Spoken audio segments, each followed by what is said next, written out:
Hey everyone, we're back here in the studio with Nolan and Jake talking about GameChanger Athletes, and we've been having some good conversations. We hope you've enjoyed it. We've got one last piece to go here with the athletes, and we've got 10 strengths of a GameChanger athlete. So we're going to go through those today. We're going to highlight some points here.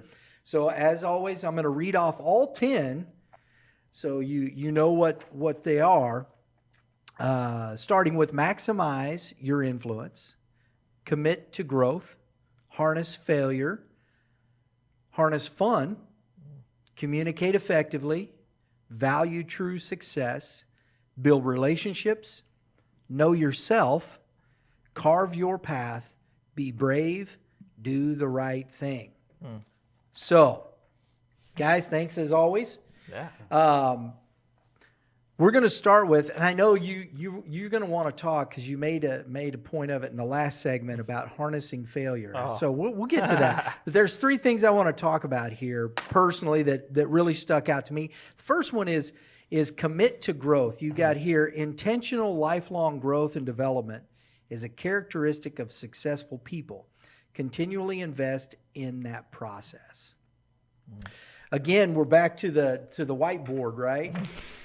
That's it, right? And this is just so near the core of who we are. It's about growth and development, right? And so, that term growth mindset gets thrown around a lot, but we want to clearly establish when we work with student athletes that, growth looks different for each individual, but that's what we're about, right? We're about you having the opportunity to improve yourself in so many different ways, and how are you going to define that?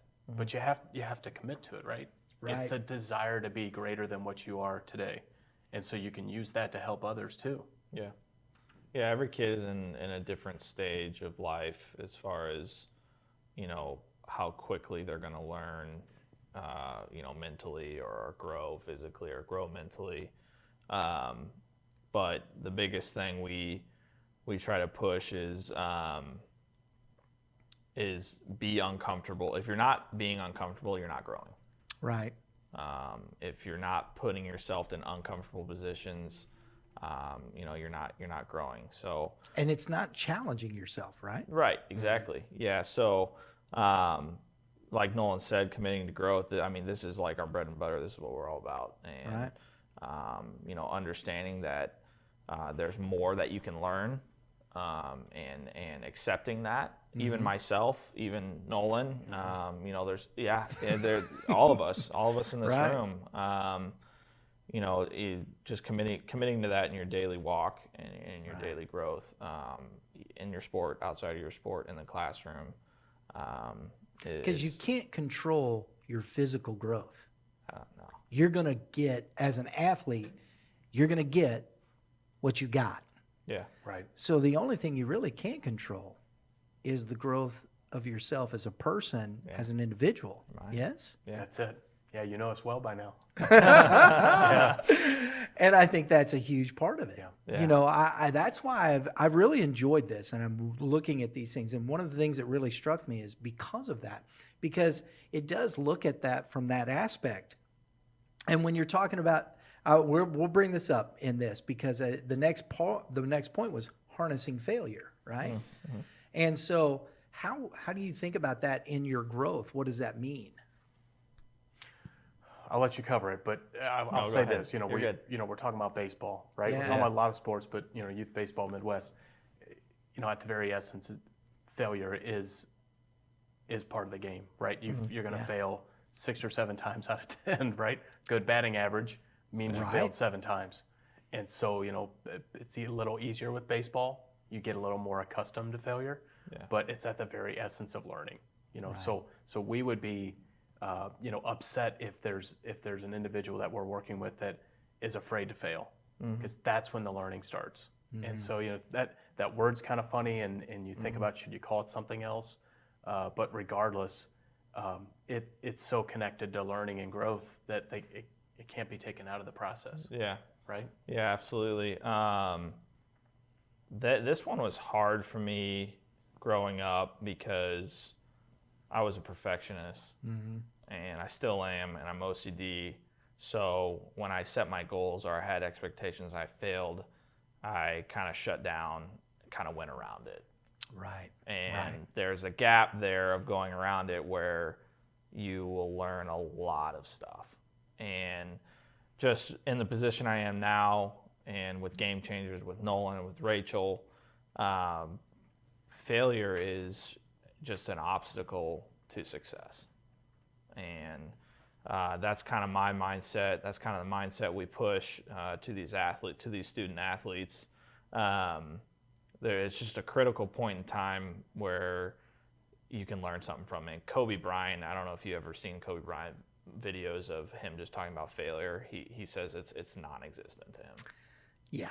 Yeah, It's I've seen like that. Right. And like when you like listen to it and like gives you goosebumps and fires you up, like the word failure, it scares probably a majority of these high school kids that we're dealing with. They just don't like the word. Yeah. Come up with a different word. I don't care what it is, but failure is non-existent. It's just an obstacle for success. You got a lot of opportunity to learn and grow when you fail. Yeah. And that's okay. To your point with baseball, I always think it's interesting because one of the things I would say to the kid, man, I can't get the ball to dry. I can't get it. I can't, or whatnot. Like you said, you're failing 7 times, right? Well, you're failing 8 times. You go for 20, right? You hit that ball 20 times, didn't you? You didn't even strike out once, right? And the realization comes in, it's like, I didn't strike out once. I hit the ball every time. Yeah. There's 9 dudes on that are there to prevent you from succeeding. You have to understand that. Right. It's not failure. That's right. It's not failure. You may have failed to get to the goal you wanted in that moment, but you have to keep going. You have to keep going. You did hit the ball. You hit the ball hard 7 times in a row, but right at that guy. Yeah. You understand that? And I think that's a difficult thing for us to process because, as you said, you have to use that word, failure, in that respect. But harnessing that and understanding in that failure, I hit the ball every single time. So if I continue to do the things I'm doing, success, the numbers will come out in your favor on the other side. Well, that's the beauty of baseball, and at least we have sabermetrics now, where you can embrace failure a little bit if you look at your BABIP. That's right. Right. You can feel it. So we're making some strides there, but it's a matter of reframing, and this is a really fun workshop with athletes, especially if you get somebody that looks at things black and white, and their major learning journey thus far has been traditional school. So they're used to, did I get an F on this? Did I get a C? What's my grade? Right. And when you start to show that it's not a black and white picture, it's about growth, it's about improvement, it's about life skills. There is no grade, right? Yeah. That's the good and the bad. You're just trying to get better than you were the day before, Right. right? And you're trying to learn. So it's like you can't go back and rewrite history. So what just happened to you really stinks, and you feel it. But here's this tremendous opportunity. What can I extract? There's something I can use there, right? Yes. Yeah. You almost have to adopt the philosophy that it happened for a reason, which sounds cliche, but as soon as you do that, the champions like Kobe, the other people, the reason they had requisite talent. Sure. But they were constantly reframing. They're like, what can I learn from that? And it becomes so dangerous for them against their opponents because that cycle never stops. Yeah. It's like, oh, that's fine. Yeah. That happened. I don't even feel. I feel nothing. Yeah. Because I'm going to use it to propel myself. That's right. That's when you became. That's why we say it's a hallmark of successful people. Absolutely. Yeah. There was a book I read during that whole pandemic. It was called "Change Your Questions, Change Your Life." And in that book, a great book, by the way, in that book, there's a visual of a pathway, and the path going up is called the learner mindset, and the path going down is the negative mindset. Sure. And it's all focused around failure. And as you go up the learner path, which is the mindset you typically want to be in, it's breaking down, okay, what did I do wrong, and how can I be better? Right. Negative mindset was like, I suck, I hate my life, yada, yada, yada. Right. So it was a great visual, and I'm a visual guy, to see that, and I actually have it as the screensaver on my phone, the visual of just learner mindset and negative mindset. And, when you're in the learner mindset and you come across an obstacle or failure or some adversity, here's some questions that you need to remind yourself and ask. So it's a mind game, and how you want to think about it. But I like to be in the learner mindset as much as possible. Yeah. There's a couple things here, and I'm gonna we've gone into we added harness failure. I'm gonna bring these two together here as we finish up today. Okay. Communicate effectively, build relationships, and the whole theme that I've gone through, and you guys have, as we've done these segments, you've learned me too, because I'm big on communication. Oh, yeah. And one of the things within my own company, when we set things in motion with Red Earth Productions, our company is about building relationships, not transactions. Building business through relationships and not transactions. And I think to effectively have a relationship, it cannot be transactional. And that's just my take on things, because most of everything we do is based on a transaction. Okay, I'm coming here, you're going to teach me how to hit, and I'm going to hit, and it's going to be good. But when you see it fundamentally, the instructor and the student that really have success together are the ones that have a good relationship. Yes? Yeah. And it's not the transaction. Agreed? Right. Agreed. So when you're talking about communicating effectively, it has to be to build that relationship. Yes? Yeah. It's crazy how connected these are, right? They so are. we're looking at Just talking about it, I'm like, oh yeah, that goes. Yeah. These are things that I see in what you guys are doing. Right. Yeah, That's why absolutely. sports it's such an amazing opportunity for a young person, not only to learn how to communicate, but also how to build relationships, right? And those are teachable moments for coaches and parents to say, the value of networking, the value of building, your circle. And that starts by building trust. Well, how do you build trust? You have to communicate. You have to be an effective listener, right? So that's something that, like, as a parent, I have to tell my daughter sometimes. I'm like, you have a lot to say. It's time to deep listening mode. It's okay. You're excited about what you want to talk about, but they're so interconnected. And let's face it, in sports, you've got infield, during the game communication, and you've got before and after. You have all these amazing opportunities, and so, I know, you mentioned this in one of the other sessions, but a lot of parents and coaches can be frustrated with the quiet one, the introvert.